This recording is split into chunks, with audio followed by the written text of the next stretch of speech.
ತಾಲೂಕಿನ ರಾಂಪುರ ಗ್ರಾಮದಲ್ಲಿ ಲೋಕೋಪಯೋಗಿ ಇಲಾಖೆ ಉಪವಿಭಾಗ ಇವರ ಸಹಯೋಗದೊಂದಿಗೆ ರಾಂಪುರ ಗ್ರಾಮದಲ್ಲಿ ನೂತನವಾಗಿ ಅನಾವರಣಗೊಂಡ ನಾಡ ಕಚೇರಿ ಕಟ್ಟಡದ ಉದ್ಘಾಟನೆಯನ್ನ ನೆರವೇರಿಸಿದ ಶಾಸಕ ಎನ್ವೈ ಗೋಪಾಲಕೃಷ್ಣ. ಈ ಸಂದರ್ಭದಲ್ಲಿ ದೇವಸಮುದ್ರ ಹೋಬಳಿಯ ಸುತ್ತಮುತ್ತಲಿನ ಜನಸಾಮಾನ್ಯರು, ಮುಖಂಡರುಗಳು, ಶಾಸಕ ಚುರುಕಿನ ಕಾರ್ಯವೈಖರಿಯಕ್ಕೆ ಜನರು ಮೆಚ್ಚುಗೆಯನ್ನ ವ್ಯಕ್ತಪಡಿಸಿದ್ದಾರೆ. ಈ ಸಂದರ್ಭದಲ್ಲಿ ತಾಲೂಕಿನ ದಂಡಾಧಿಕಾರಿಗಳಾದ ಟಿ ಜಗದೀಶ್, ಪಶುಸಂಗೋಪ ಅಧಿಕಾರಿಗಳಾದ ರಂಗಪ್ಪ, ರಾಂಪುರ ಗ್ರಾಮ ಪಂಚಾಯಿತಿ ಅಧ್ಯಕ್ಷರಾದ ಟಿ ನಾಗವೇಣಿ, ಪಿಡಬ್ಲ್ಯೂಡಿ ಲಕ್ಷ್ಮೀನಾರಾಯಣ, ಗುತ್ತಿಗೆದಾರ ಸಂಘದ ಅಧ್ಯಕ್ಷರಾದ ಎಸ್ ಖಾದರ್, ಮಾಜಿ ಜಿಲ್ಲಾ ಪಂಚಾಯತ್ ಅಧ್ಯಕ್ಷರಾದ ಎನ್ಬಿ ನರಸಮ್ಮ ಗೋವಿಂದಪ್ಪ, ಬೊಮ್ಮದೇವರಹಳ್ಳಿ ಗೋವಿಂದಪ್ಪ, ಜಿಎನ್ ಬಸಲಿಂಗಪ್ಪ, ಭರತ, ಗುತ್ತಿಗೆದಾರರ Thimmanna, Rajendra CP head, Honnarappa, PDO Guddappa, ಶಾಸಕರ ಆಪ್ತ ಸಹಾಯಕರಾದ ಬಿ ಶ್ರೀಕಾಂತ್ ಹಾಗೂ ದೇವಸಮುದ್ರ ಹೋಬಳಿಯ ಸುತ್ತಮುತ್ತಲಿನ ಜನಸಾಮಾನ್ಯರು, ಮುಖಂಡರುಗಳು, ಅಭಿಮಾನಿಗಳು ಮತ್ತು ಕಂದಾಯ ಇಲಾಖೆಯ ಸರ್ವ ಸಿಬ್ಬಂದಿಗಳು ಉಪಸ್ಥಿತರಿದ್ದರು.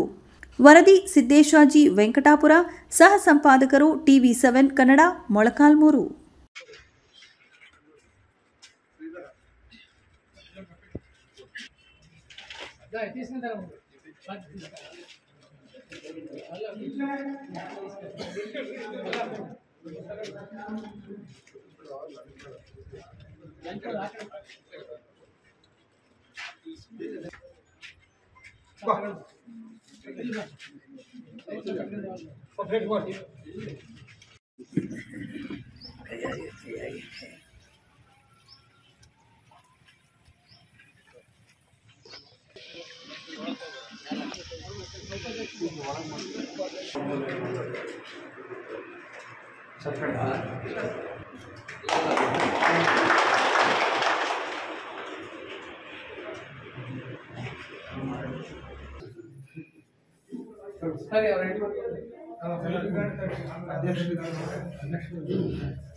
ओम यज्ञेनेजमयजन्तदेवाः स्थानधर्माणः प्रथमाणः संतेनाकं महिमानः चन्द्रेयं यत्र पूर्वेः साध्या सन्तु देवाः येष्यो नामरूपाप्यं या देवी सर्वमङ्गलं तयो तुन्तनात्वं सां सर्वतो जय मङ्गलं जय नमः पार्वती शिवाय नमः।